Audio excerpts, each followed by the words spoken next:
Ano yun? Anong feeling na palalabas ng pelikula niya?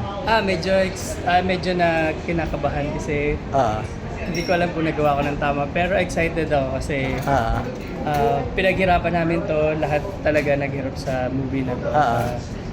Ang matagal siya. Pre-practice yung mga dance prod. Nabangan niyo po yung mga dance prod. Saka, hindi lang po ito puro sexy, may action din siya. punang time.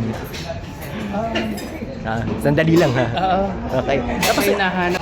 Tapos Mag-start na ba din sa Hindi pa, loob? hindi pa. Hindi pa. Ang tanong ko lang kasi syempre, yung ibang mga may sinasabi na ang direction ng ano ngayon, entertainment, minsan punta ngayon minsan papuntang entablado. Tulad halimbawa nung mga producers, nagpo-produce na sila ng mga live plays, ano? Ikaw ba open ka doon? Mga live plays. Yung mga plays. Mga theater play. Theater play. Pwede naman po. Dapat kasali ako din sa isang play kaso naging conflict lang sa sked. Kaya Wow. gusto ko rin naman siyang i-try. Kasi parang iba naman. Iba din yung training doon at maano ko. Matutrain yung acting ko. Pagdating doon. Madaming matutunan. So far ba may background ka when it comes to acting sa theater? Wala pa, pero I did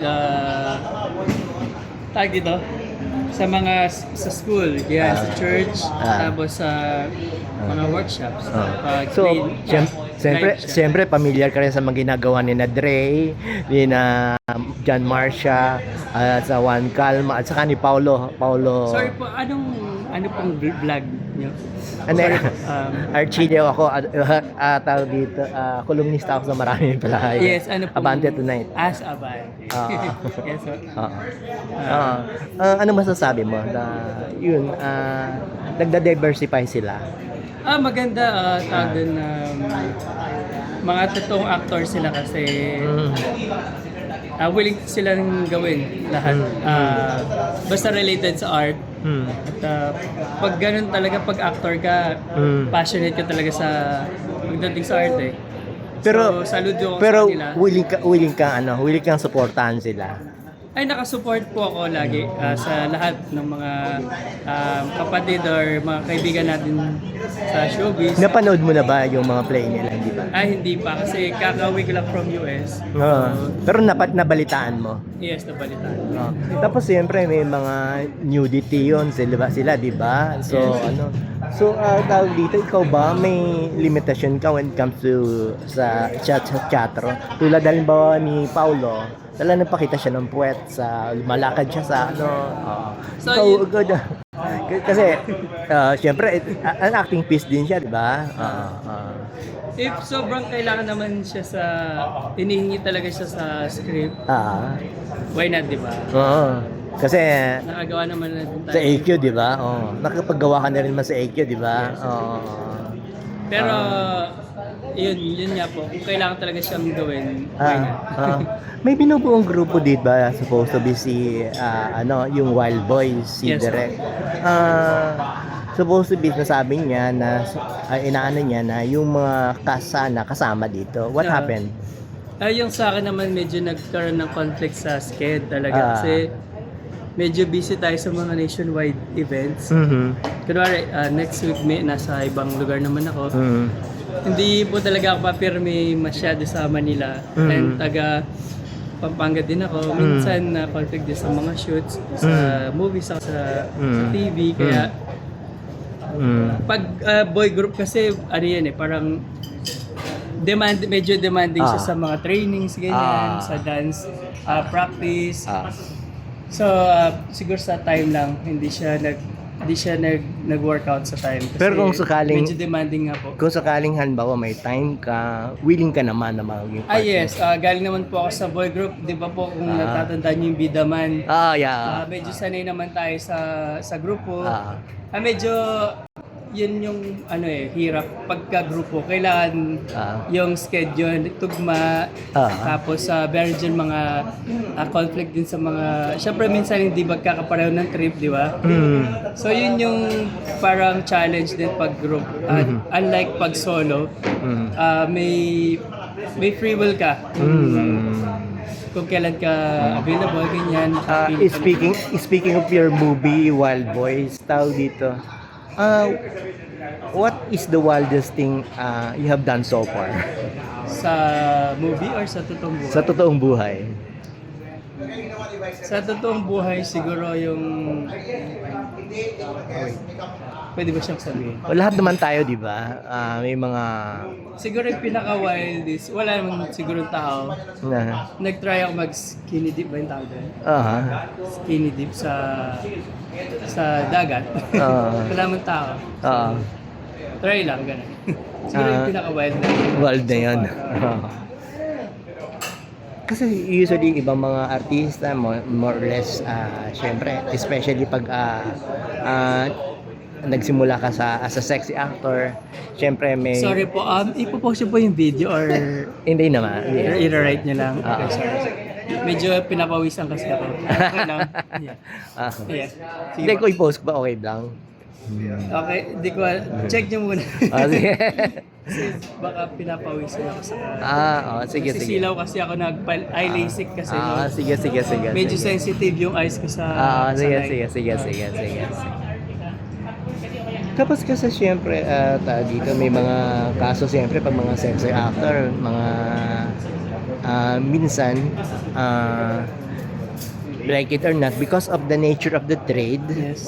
hindi masasabi syempre naging ano sila object of fantasy, ano. Yes. Was there a time na nakatanggap ka ng mga indecent proposal? And parang ano siya, parang kahit hindi sexy actor nakakatanggap ng decent proposal. Parang nature talaga siya ng business. Like, sa work natin, natural yung nakaka-receive tayo ng ganyan. Siyempre, ma-appreciate natin kasi nagugustuhan tayo ng mga tao. Pero, able pa naman tayo. Like yung family natin at may mga kahit papano may mga... Pero ano initial feeling mo? Flattered ka ba? O na-insulto or what? Flattered kasi syempre ibig sabihin na nagugustuhan ka nila. Pag di ka na gusto ng tao, parang konti lang yung chance na magkaroon pa ng project. So, mas okay na gusto ka ng mga tao kaysa hindi. Kasi nasa showbiz tayo. So, positive siya for me. Meron lang siguro na iba yung way ng pagsabi na nakakabastos. Parang willing silang bilhin ka ganun. Pero nasa iyo naman yan kung paano siya i-handle. If strong yung values mo sa Okay. stick ka sa values mo, hindi ka maapektuhan sa ganun eh. Ikaw ba, you did frontal na dati? Never. Bakit? May limitasyon pa? Hindi naman. Parang as of the moment, di pa siya need. Okay. Siguro someday, pagka kailangan na siyang gawin. Pero, At saka ibang klaseng film na talagang award-winning, ano? yes, opo. No, pwedeng pag-usapan sa ibang bansa. Tapos sa ngayon po kasi, nag-acting workshop ulit ako. Parang gusto ko talagang gumaling. Gusto ko siyang maayos pa yung acting ko kasi di ko alam kung maayos ako umarte. At gusto ko naman, kasi medyo nakilala tayo sa pagpapasexy sa siguro someday sana sa talent naman. Hindi ka ba natatakot sa acting? technology ngayon kasi AI na ngayon, di ba? Yes. Baka mamaya may lumabas na sex video si ano. Ako. Ayun, tingnan natin kung maganda yung pagkagawa. Sabihin natin sa atin. Pero pag pangit, minsan naman, obvious naman na AI lang eh. Pero Pero ano, pag okay wala bang dapat ka bang katakot kung sakali? Ay, wala po kasi isa sa mga hindi ko gawain talaga is mag-video or mag-picture ng any private moments or alam mo yun, parts ng katawan ko, never siyang na-picturean. Any forthcoming projects? Ano pang forthcoming projects? Di ko sure kung pwede na siyang sabihin pero gagawa ko ng parang period drama. Wow! Kaya di ako yung bida pero parang support naman. With a big actors naman. Nakapag-BL ka na, di ba? Yes Oo, po, I so, did 3 BLs. Oo. Ah, So game pa rin sa BL. pwede pa naman kung uso-uso pa ba? kung, Ah.